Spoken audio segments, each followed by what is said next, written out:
deux sens, les sapeurs-pompiers, les gendarmes, le club d'athlétisme et toutes celles et tous ceux qui vont venir avec nous courir tout au long de cette journée. C'est une grande préparation, c'est une grande première comme je le disais, et puis j'espère que tout se passera bien et que dès ce soir nous arriverons sur le plateau télé du Téléthon à l'esplanade du château de Vincennes. Oui, parce qu'il faut arriver à l'heure, 22h à peu près. Peut-être un peu avant, j'espère, 19h30, 20h, mais en tout cas, nous serons sur le plateau du Téléthon dès 23h. Donc dès que les coureurs seront prêts, qu'ils se seront restaurés un petit peu au niveau du petit-déj, on fera le départ. Ok? En tout cas, merci beaucoup, monsieur Rousse. Merci à vous et puis surtout, bonne chance, bon courage aux coureurs. Il faut les encourager parce qu'ils sont derrière là-bas.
Une vingtaine de coureurs, 25 coureurs.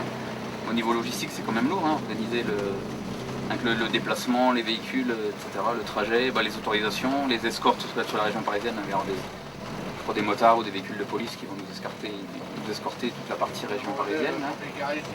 Toutes les autorisations au niveau communal, au niveau des polices municipales. Je pense qu'il y a des déclarations aussi au niveau de la préfecture. Voilà, il y a plus de 2 mois de préparatifs, il me semble, au niveau de la municipalité. Ouais. Non, là, franchement, tout est bien. Toutes les courses, je cours pratiquement toutes les semaines, tous les dimanches. Et c'est pas toujours aussi bien organisé. Je suis gendarme, à la brigade de prévention de la délinquance juvénile à Migène. Ah, Migène. On travaille, nos bureaux sont à Migène, mais en fait on est rarement au bureau. Notre boulot c'est d'être au contact des jeunes à l'extérieur. On fait toutes les écoles, les collèges, les lycées, les clubs de sport, associations, maisons de la jeunesse, centres sociaux. Et puis après, on va dans les quartiers sur Saint-Flour, Migène, Joigny, Pont-sur-Yonne, Tonnerre. On fait tout le département. Ça va, hein? Ouais. Voilà, c'est une opportunité parce que je connais Monsieur Rousse et on a discuté de course à pied il y a quelques semaines. Et on a parlé du château de Vincennes en fait. Je dis, je connais le château de Vincennes puisque c'est le départ du semi-marathon de Paris et l'arrivée du semi-marathon de Paris. Elle me dit, vous faites de la course à pied? Je dis, oui, à fond, je suis à fond dedans. Maman dit, si vous voulez venir avec nous pour le Téléthon, au mois de décembre, j'y voyais pas de souci. Pas de souci. Donc, comme ça, il y a un double intérêt. Je me fais plaisir parce que j'adore la course à pied. Puis là, c'est une journée Téléthon, donc c'est le but est doublement atteint. Je pense que les gens sont quand même motivés pour aider les enfants qui sont victimes de toutes les maladies génétiques. Je pense que c'est quand même une grande cause nationale. Et puis, c'est assez relayé quand même par les médias, donc par France Télévisions. Ça prend de plus en plus d'ampleur. En plus, je pense que les gens se sentent concernés, parce que c'est vrai que même si on n'a pas d'enfant dans la famille qui peut être atteint d'une maladie génétique, personne n'est à l'abri que ça nous touche.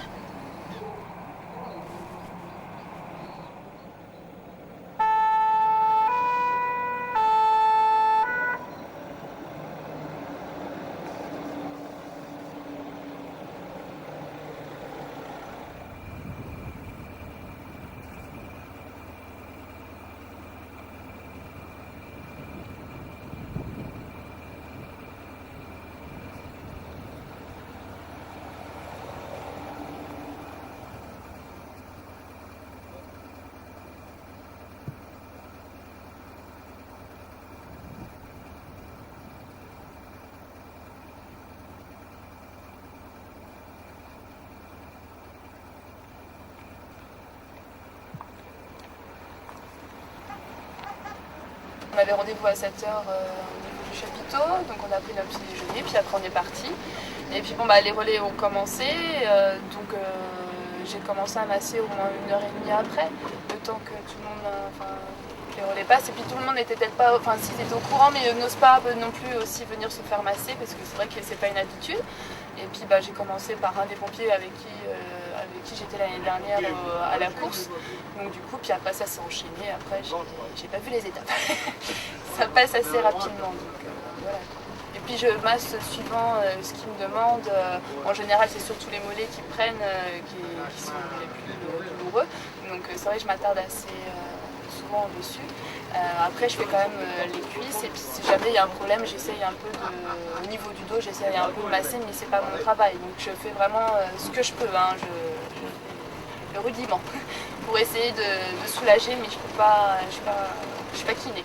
Chaque relais c'est 7 km et normalement on fait 160 km pour aller de Sens à Paris, Sens au Château d'Insel. Donc c'est beaucoup. Je crois qu'il y a une bonne vingtaine de relais et le dernier pour l'arrivée, on court tous ensemble. En général, ils finissent leur relais, ils viennent là, ils s'étirent un petit peu quand même, ils finissent de se sécher parce que bon, c'est vrai que là il pleut, donc ils sont mouillés, mais autrement ils s'installent et puis on discute un peu, on voit comment ça s'est passé, ils me disent où est-ce qu'ils ont mal et puis on discute aussi avec eux et puis un peu les rassurer des fois parce qu'ils ont un peu... C'est fatigant quoi, surtout essayer de les motiver pour les derniers kilomètres. Ça fait quelle impression d'être en tête de la course qui va vers Vincennes? Trop cool.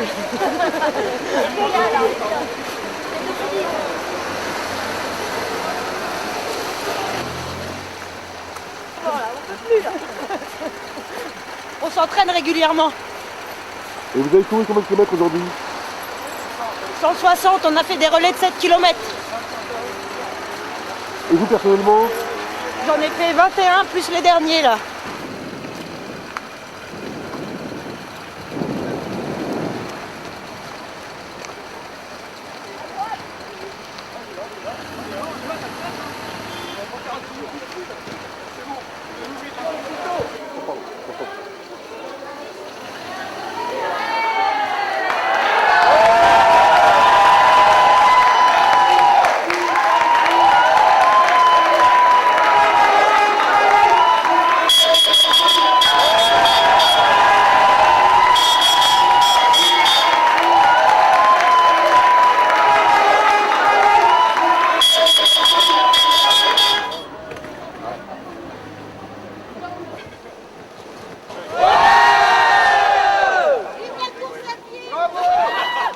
Bravo!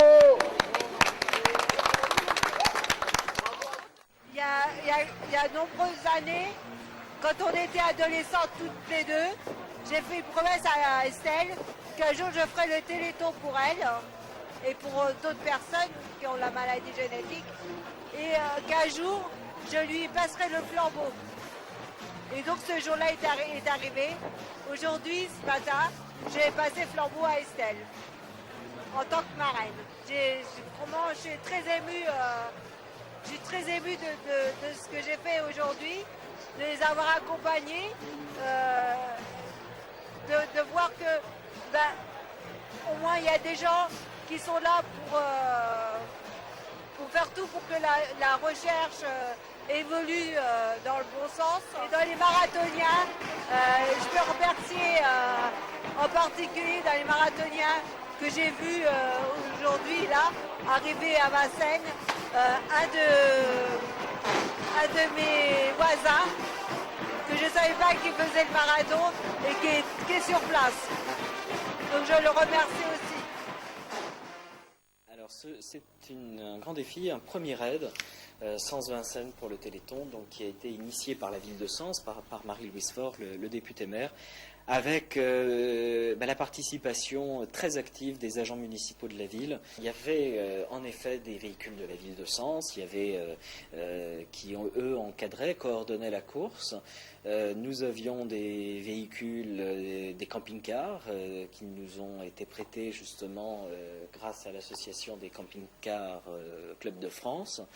Association des camping-cars, pardonnez-moi si j'écorche leur nom, mais qui ont été très très précieux. Et nous avons également Club de Tuning, des passionnés de tuning qui sont venus nous rejoindre, les sapeurs-pompiers bien sûr qui étaient là avec leurs camions. On a eu également l'école nationale de police de Sens qui a fait là aussi un travail extraordinaire d'encadrement de la course, et infiniment merci. Et puis on peut remercier parce que ça a été... Ils ont fait partie de la caravane, les services de police et de gendarmerie qui se sont mobilisés tout au long des départements traversés pour nous escorter et assurer la sécurité de la course et des coureurs pendant toute la durée du trajet. C'est aussi d'attirer l'attention du public par un défi sportif, un défi du cœur, comme je disais, d'attirer l'attention du public sur cette cause qui est défendue par le Téléthon au niveau national. Et nous y avons pris toute notre part, justement, pour dire, bien, mobilisez-vous pour vaincre la maladie. Mobilisez-vous. Parce que dans nos familles, parce qu'à Sens, parce que dans le Sénonais, dans Lyon, nous avons des familles aussi qui sont touchées. Dans nos propres familles, nous avons des gens qui sont touchés par la maladie, et que justement, il est de notre devoir de tout faire pour vaincre la myopathie et faire avancer la recherche. Nous avons voulu leur faire partager aux malades qui étaient présents sur la course, leur faire partager cet esprit, cet élan de solidarité, et puis leur montrer aussi, je disais, qu'on se mobilise et qu'on est derrière eux, et que si grâce à notre contribution, notre modeste contribution, on a pu faire un peu avancer les choses, eh bien je pense que de ce qu'ils m'ont dit, ils étaient en tout cas ravis de partager ce moment avec nous, et c'est vrai que c'était important, un moment fort, parce qu'on se bat pour eux. Et on se bat pour tous les malades, et que justement, j'espère, et c'est mon souhait le plus cher, que demain, nous puissions avoir de bonnes nouvelles, et que la recherche aboutisse véritablement à un traitement qui permette à toutes ces maladies, que ce soit la myopathie, mais aussi la mucoviscidose, parce que nous nous battons également pour la mucoviscidose, ces maladies, y trouvent une fin, et une fin heureuse, qui est celle de la guérison.